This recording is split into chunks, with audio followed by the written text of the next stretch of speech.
एकेका घरामध्ये 800 माणसं भरली जात आहेत, नावं दिली जात आहेत.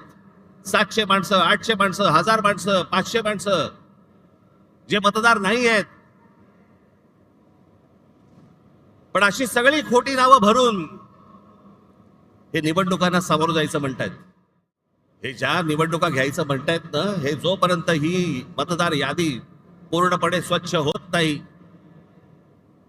सर्व राजकीय पक्षांचं समाधान जोपर्यंत होत नाही, तोपर्यंत या महाराष्ट्रामध्ये निवडणुका घेऊनच दाखवा.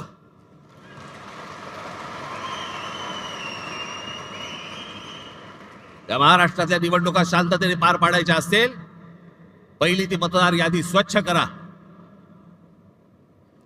जो मतदार आहे त्याचा आदर करा.